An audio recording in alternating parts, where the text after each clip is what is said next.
안녕하세요. 저는 30대 중반의 돌싱남입니다. 전 진짜 행복하게 결혼 생활을 즐기고 있었고, 이제 행복한 일만 남았다고 생각했을 때 정말 날벼락 같은 일을 당했습니다. 아마 제가 왜 이혼을 해야만 했는지에 대해 여러분들이 듣게 되신다면 정말 뒤로 넘어가는 듯한 기분을 느끼실 수 있을 것 같네요. 전 아내가 지은 죄로 인해 정말 감히 설명하기 힘들 정도의 괴로움을 겪어야 했거든요.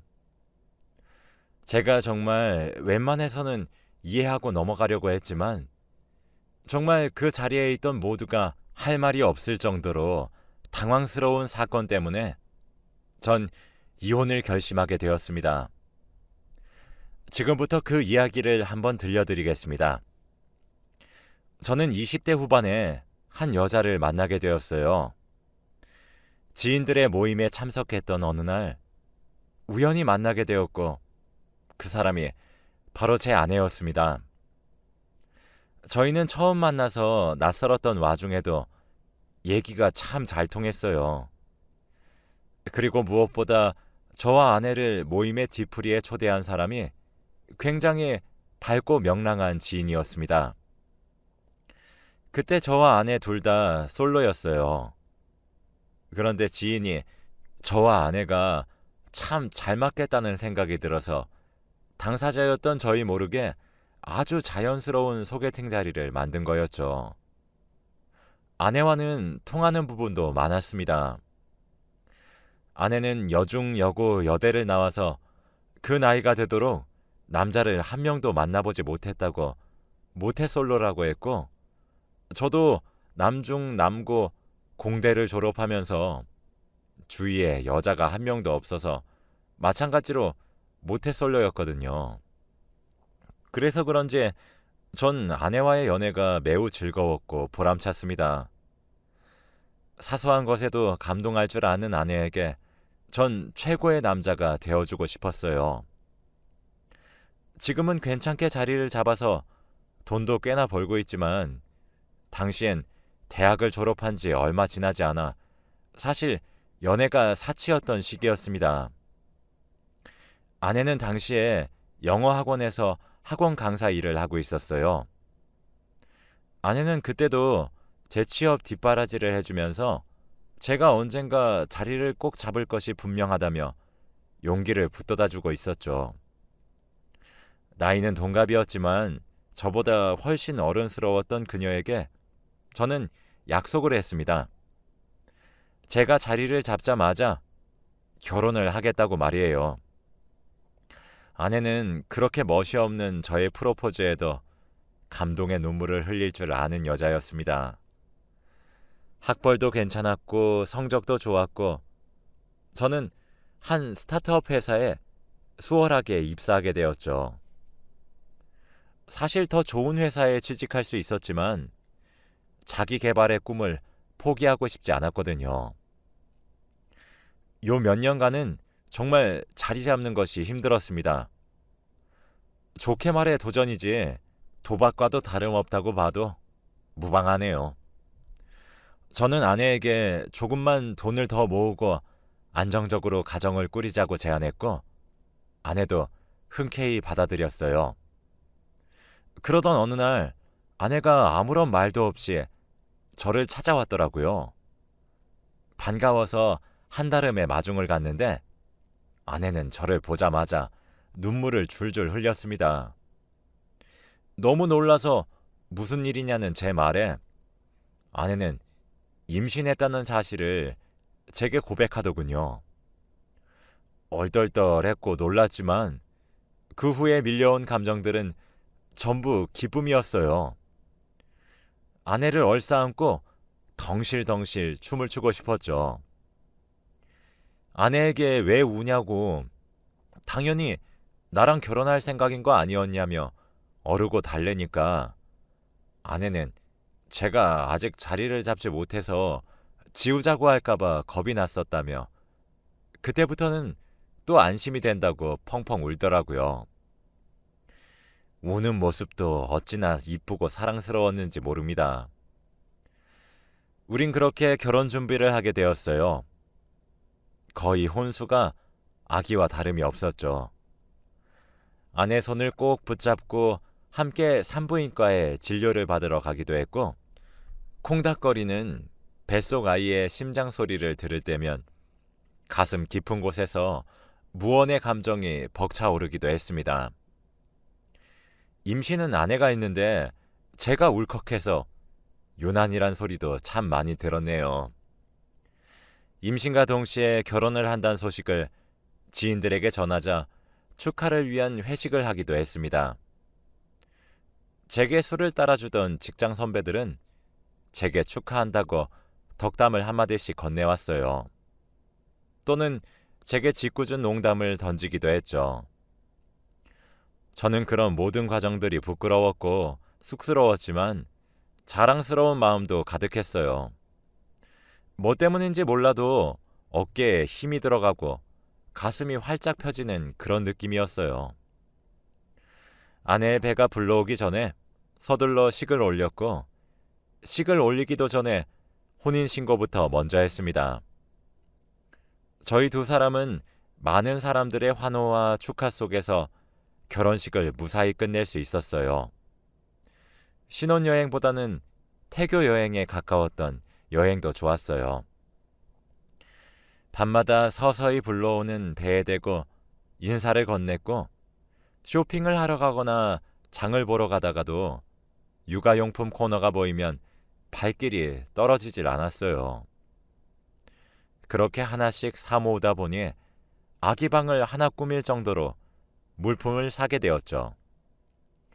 산부인과에서 산책을 권해서 저는 밤마다 아내와 손을 잡고 근처 공원을 거닐었습니다. 어느 여름날이었는데 아내와 쭈쭈바를 하나씩 입에 물고 걷다가 배드민턴을 치는 부자를 보게 되었어요.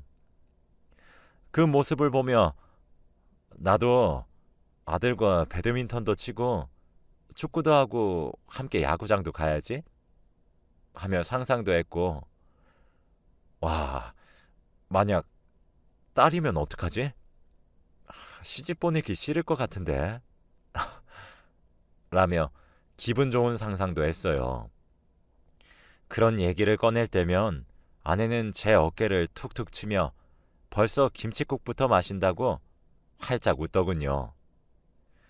주위에서도 제가 유난이란 말을 종종 했고, 전 그 말을 들을 때면 훈장이라도 받은 듯 더 유난스럽게 행동했습니다. 귀한 몸인 아내를 거의 업고 다니다시피 해서 처가댁과 저희 본가에서 손가락질 당하며 집안 어른들께 놀림받기도 했어요. 어느 정도였냐면 아내가 입덧을 했는데 저도 함께 입덧을 하게 되었었거든요. 그렇게 아이를 품은 지 10달이 지났습니다. 초음파를 통해 뱃속에 품은 아이가 딸이라는 소식도 알게 되었죠.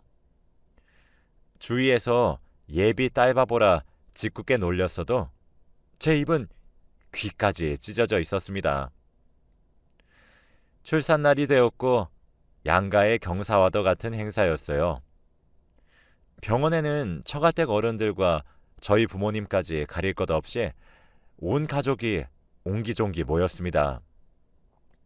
아내의 출산이 임박했다는 소식에 전부 병원으로 달려온 것이었죠. 모두가 제 아내의 출산 성공 소식만을 기다렸습니다.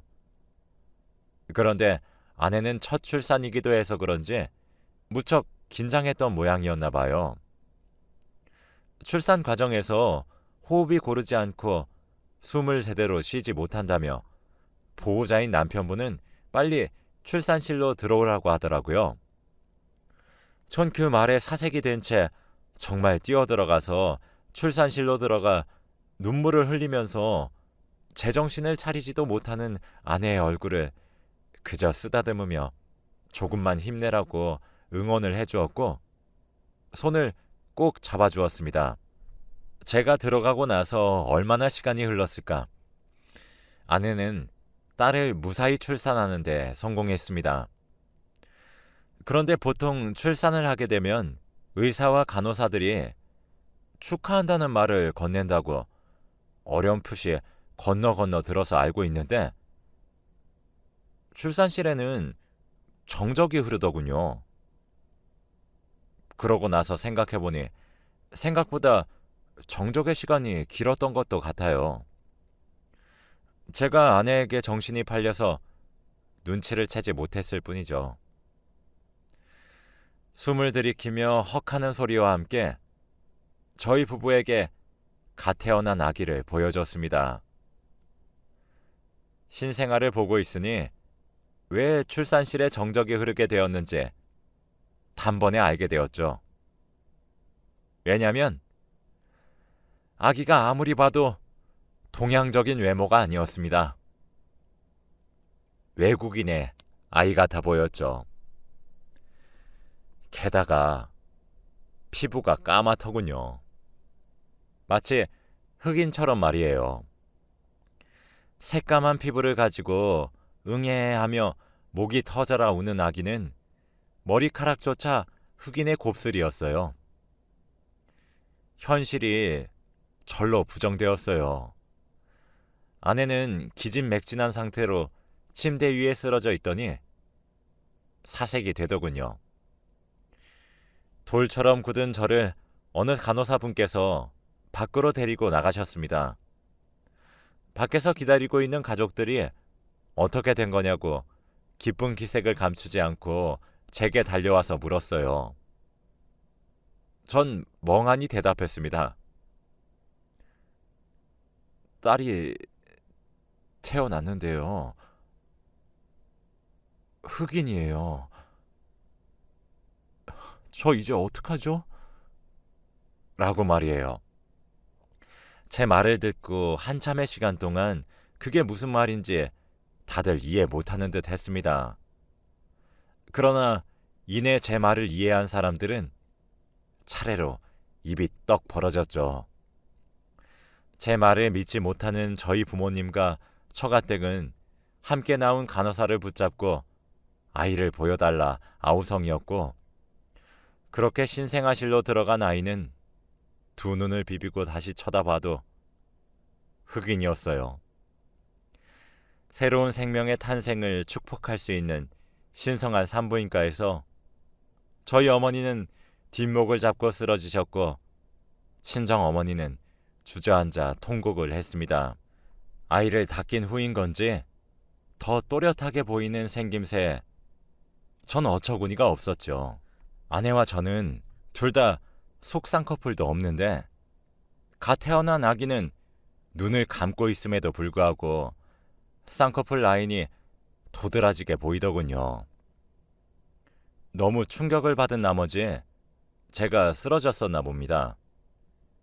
눈을 뜨니 병원 천장이 보이더군요.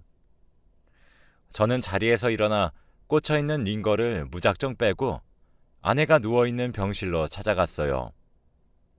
이미 그곳은 난장판이었습니다.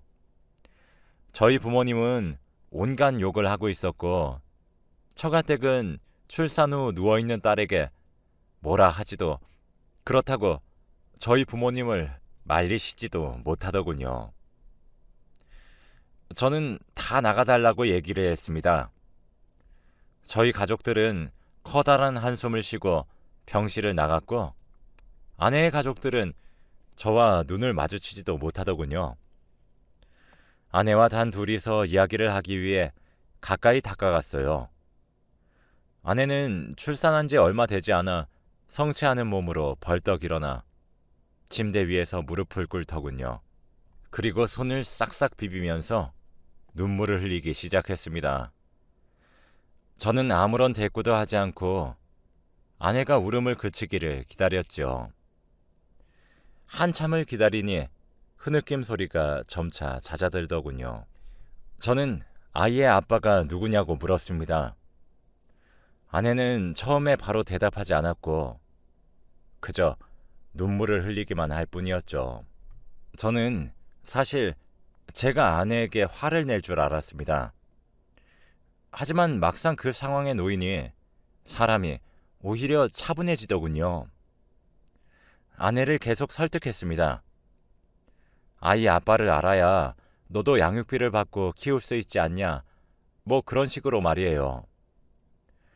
아내는 제 말에 대꾸하지 않고 손으로 얼굴을 가린 채 눈물만 흘리더군요.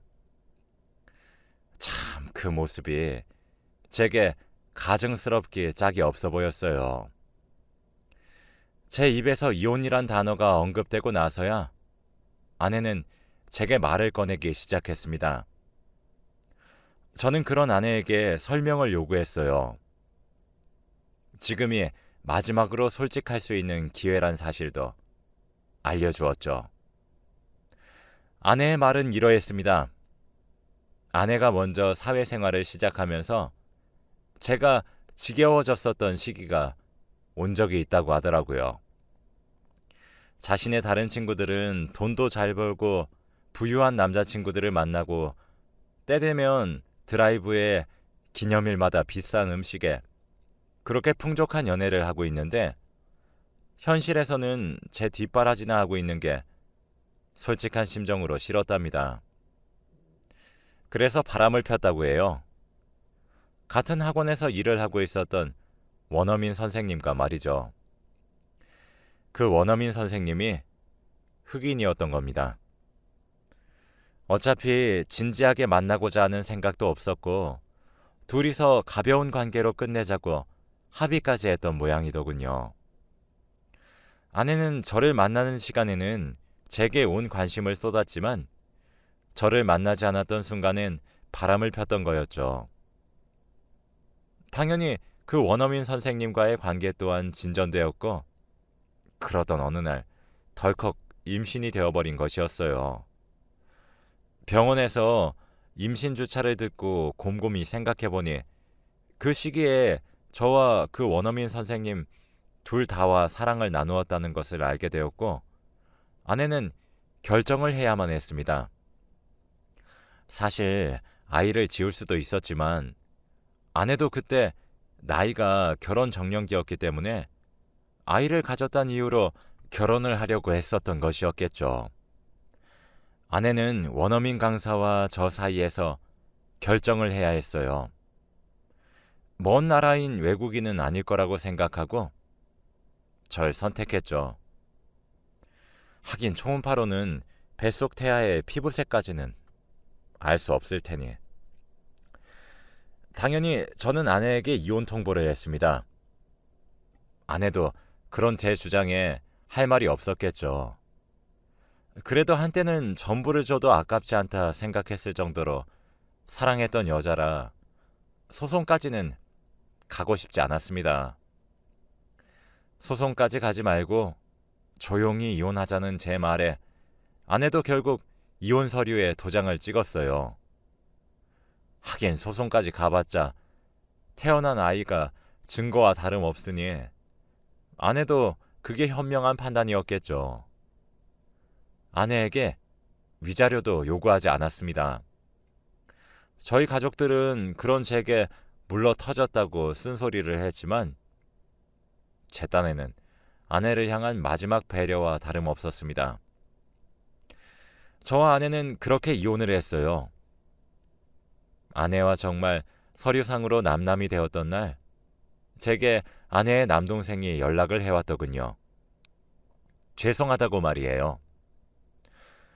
아내의 남동생과도 참 추억이 많았고 제게 정말 친동생과 같은 존재였는데 참 씁쓸했습니다.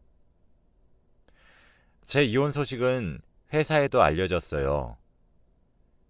제가 유난스레 아내를 위했던 사람이라 회사 식구들 모두가 출산에 대해 물어봤거든요.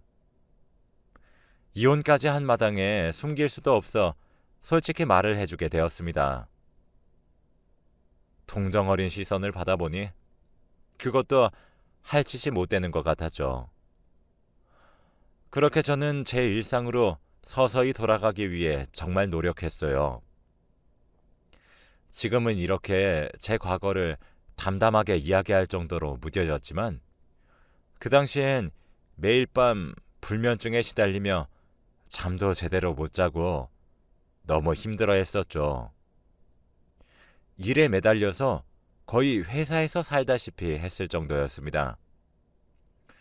오죽하면 회사 사람들이 제 손에 억지로 휴가를 쥐어줄 정도였죠. 시간이 약이라는 말이 정말인지 죽고 싶을 만큼 괴로웠고 뒤통수가 얼어라 할 정도의 배신감에 사무쳐서 아내를 원망하기도 저주하기도 했지만 시간이 지날수록 제 일상으로 점점 돌아오긴 하더라고요. 거지 같은 처지에 있으면서도 배가 고파 밥을 먹는 것과 같은 느낌이었죠. 슬픔과 배신의 감정을 일하는 것으로 풀었기 때문에 저희 회사도 점점 크게 성장을 하게 되었습니다. 작게 시작한 사업은 어느덧 규모가 어느 정도 있는 회사가 되었거든요. 성공과 동시에 절 따라온 것은 돈이었어요. 그러다 보니 제게도 새로운 여자친구가 하나 생겼고 지금도 만나고 있습니다. 제 과거를 알고 있는 사람이고 제 과거를 말을 하니 눈에 눈물을 글썽거리며 절 위로해준 심성이 정말 착하고 아름다운 여자예요. 이 여자와 결혼까지 갈 수도 있을 것 같아요.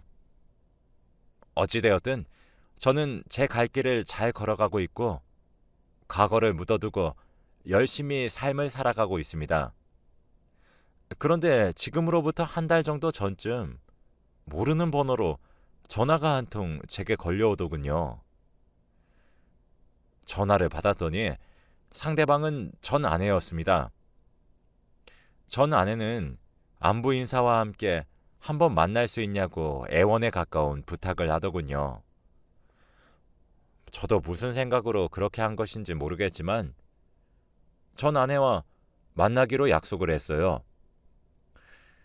약속 장소에 나가보니 미리 와서 절 기다리고 있더군요.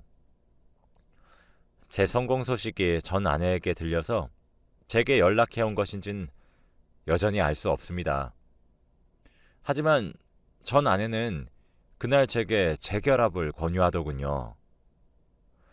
자기가 낳은 아이도 걱정하지 말라며 친정에서 키워주기로 했다고 하면서 말이에요. 어떻게 소식이 전해진 것인지 몰라도 아내가 원래 일을 하고 있던 영어학원에서 소문이 났나 봅니다. 아내가 낳은 아이가 흑인이었다고 말이에요. 그날 병원에 아내의 직장 동료가 우연히 본 것인지 뭔지 학원에 그 소문이 한 바퀴 돌았고 이내 그 소식들은 학생들 귀에도 들어갔나 보더군요. 그런 파렴치한 사람들이 우리 아이들 교육을 맡게 할 수 없다며 학부모들의 항의가 시작되었고 학원에서 원어민 선생님인 그 남자와 아내는 해고를 당했다고 합니다. 동네 학원이었기 때문에 아내의 이야기는 점점 소문이 나서 아내의 친정 식구들은 결국 이사까지 감행해야 할 정도였다고 하더라고요. 물론 그 원어민 선생님도 그런 구설에 시달리면서 충격을 크게 받은 건지 본인의 나라로 돌아갔다고 했습니다. 그렇게 다 잃어보고 나니 제 생각이 그렇게 났다고 했죠. 염치 없지만 한 번의 기회를 다시 주면 안 되겠냐고 평생 동안 자신이 낳았던 그 흑인 아이는 제 눈앞에 나타나지 못하도록 할 테니 걱정 말라며 이제 자신에게 남은 사람은 저 하나뿐이라며 울고 불고 빌면서 매달리더군요. 감정에 호소하며 제게 매달리는 전 아내를 보고 있으니 정말 괴물처럼 느껴졌습니다. 제가 알던 그 사람이 맞나 싶더군요. 저는 당신이 고통을 겪고 나니 나에게 빌러온 것이냐며 화를 냈습니다. 모든 사실을 알고 난 이후 화 한 번 제대로 내지 못했었는데 미안하다며 제게 손을 뻗어온 전 아내의 모습을 보며 전 지금 결혼을 염두에 두고 있는 사람이 있고 지금 당신이 겪고 있는 고통은 본인 스스로 만들어낸 고통이라 못을 받고 그 자리를 떠났습니다. 처음 헤어졌던 전 아내에게 연락이 왔을 때 그리고 약속 장소에 나가기까지 저는 왜 휘둘리고 있는지, 뭘 얻고 싶어서 그 사람 얼굴을 보러 나가는 것인지 이해할 수 없었는데 아마 화를 한번 내고 싶었던 것 같아요. 전 아내에게 쓴소리 한번 크게 하고 나니 속이 후련해지더라고요. 아마 전 아내는 앞으로도 고통에 시달리며 살게 되겠죠. 인종이 다른 아이가 자라면서 받을 차별과 그로 인한 상처들에 슬퍼할 것을 생각하면 불쌍하지만 제 전 아내가 지은 죄니 제 전 아내가 스스로 마무리하겠거니 싶습니다. 제 이야기는 여기까지예요. 제가 생각했던 30대에는 희망과 기쁨이 가득할 것이라고 생각했었는데 실제론 지옥과도 같았습니다. 열길 물속은 알아도 한길 사람 속은 모른다고 하더니 헤어진 아내가 참 무섭게도 불쌍하게도 느껴지네요. 여러분들은 제 전 아내처럼 결혼을 하게 될 예비 배우자에게 신뢰를 깨는 행동을 하지 마셨으면 좋겠어요. 물론 그것은 당연한 행동이지만 말이에요. 긴 이야기를 들어주셔서 감사합니다.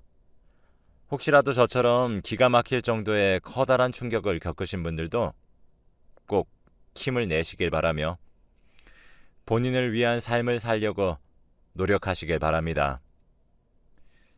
시간이 약이란 말은 정말이었거든요. 감사합니다.